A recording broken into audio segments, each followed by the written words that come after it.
নমস্কার বন্ধুরা, কেমন আছেন সবাই? আশা করি সবাই ভালো আছেন। আপনাদের আশীর্বাদে আমিও ভালো আছি। আমরা ঘুরতে গিয়েছিলাম শ্রীমঙ্গলের চা পাতা বাগানে।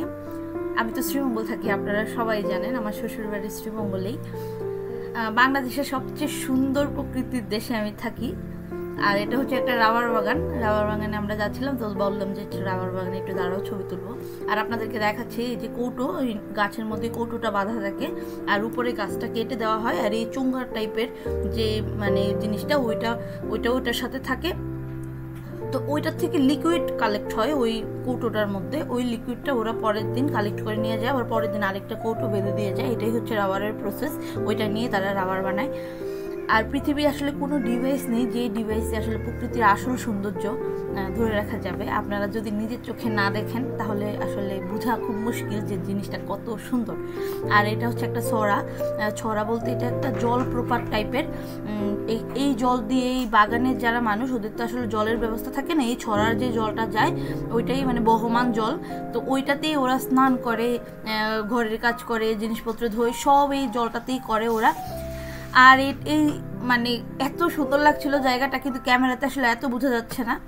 আর এই নভেম্বরের প্রথম দিকে বা ডিসেম্বরের প্রথম দিকে এই সময়টা না চা পাতাগুলো উঠানো হয় না, তখন একদম কচি পাতাগুলো থাকে। তো তখন দেখা যায় যে আরো অনেক বেশি সুন্দর লাগে চা পাতা বাগান। তো এইটাই হচ্ছে ভ্রমণের আসলে অনেক আদর্শ টাইম বলা যায়। এই টাইমে আসলে শীতের প্রথম দিকে যদি আসেন তাহলে সৌন্দর্যটা দেখতে পারবেন।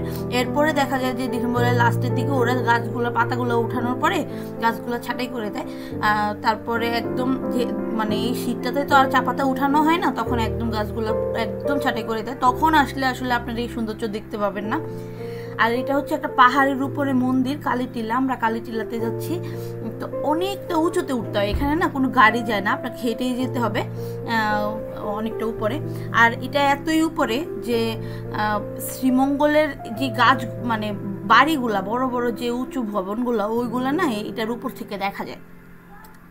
দেখুন এই যে কালী মন্দির উপরে, এটা অনেক উপরে।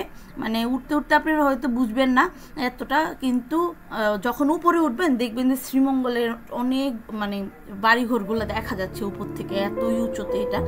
আর খুব সুন্দর জায়গা। আপনারা যদি কেউ না চিনেন, আপনারা শ্রীমঙ্গলে বাগানে যাওয়ার পরে ওইখানে কিছু গাইড থাকে, আপনারা বলবেন যে আমাদের সাথে চলেন। আবার না বললেও অনেক সময় তারা যায়। পরে দেখা যায় ঘুরে যখন আপনারা জায়গা মতো চলে আসবেন তখন ওনাদের কিছু টাকা পয়সা দিতে হয়, বেশি না, 100 টাকা দিলে বা 50 টাকা দিলে ওরা খুশি হয়ে যায়। আর যদি কেউ চিনেন তখন বলতে হয় যে ঠিক আছে আপনারা যাবেন। আমরা যদিও চিনি, কিন্তু তারপরও আমাদের সাথে একজন লোক গিয়েছিল, আমরা না করিনি। পরে আসার সময় ওনাকে কিছু টাকা পয়সা দিয়েছি, আবার নাস্তা করিয়ে দিয়েছিলাম।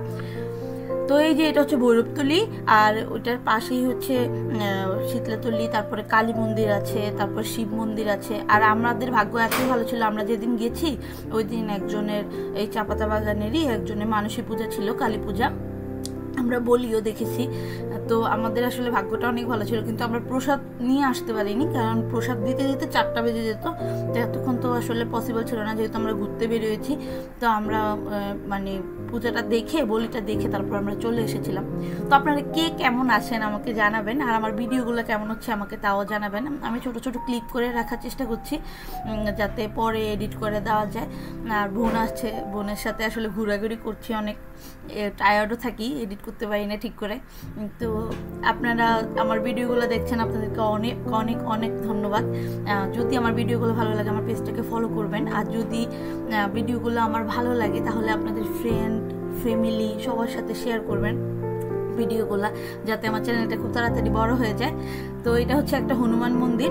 আর লাস্টে আমি এই হনুমান মন্দিরের সাথে একটা মসজিদ আছে, এত সুন্দর, আসলে ক্যামেরাতে বোঝা যাচ্ছে না, কিন্তু এটার কালার কম্বিনেশন, এটার ডেকোরেশন এত সুন্দর ছিল, এত স্নিগ্ধ ছিল, আমরা 3 জন একদম মুগ্ধ হয়ে গেছি। তো আমি ভিডিওটা করে নিয়ে এসেছি, আপনারা কেউ কিছু মনে করবেন না। আমার কাছে আসলে ধর্ম হচ্ছে মনে, আমার এগুলা নিয়ে আমার কোনো ইয়ে নেই।